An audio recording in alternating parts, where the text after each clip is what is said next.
Well, this next topic is one many people can relate to, especially as their parents grow older. We're talking guardianships with attorney Greg McIntyre and attorney Therron Causey from McIntyre Elderlaw. So let's start with the basics, gentlemen.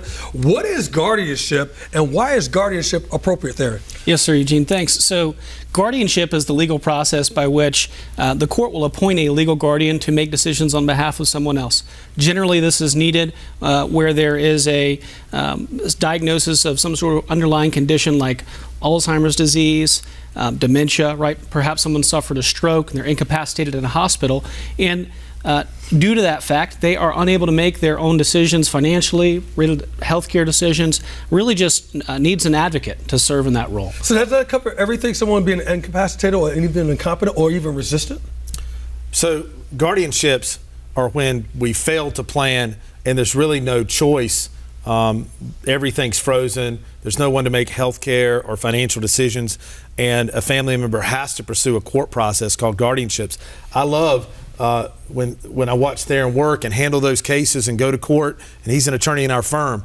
But I would also love to help people avoid guardianships before they get there.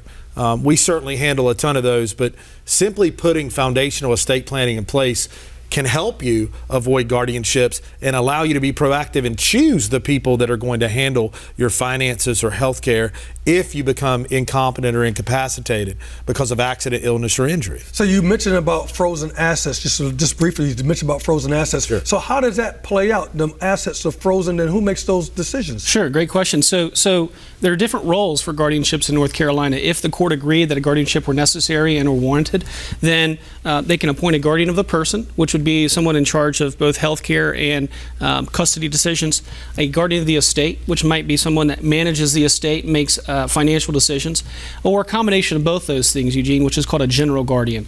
And so to that end, that general guardian would make decisions in the best interest of that person in a fiduciary role. So how can you help people plan to avoid that guardianship? So we absolutely can handle guardianships, but just reaching out, scheduling a consult with our office to engage in estate planning. Estate planning is more about handling your life during your life.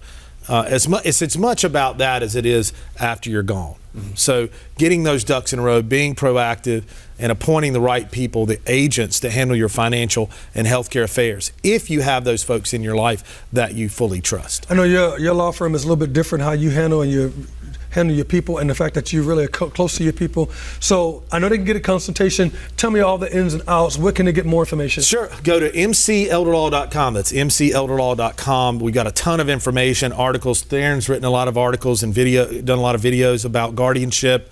You can schedule a free consult to do estate planning with us there. So you get a free consult to do estate planning. And this is something that everyone needs, even when they don't realize that they need it, correct? You got to plan ahead. People, when it's too late, that's when you're in a guardianship situation, mm-hmm. and someone's going to court to appoint someone over you. That's right. So make sure you avoid it, indeed, gentlemen. Thank you very much for being here. Absolutely. Thank you, Gene. Please don't wait till it's too late. Call McIntyre.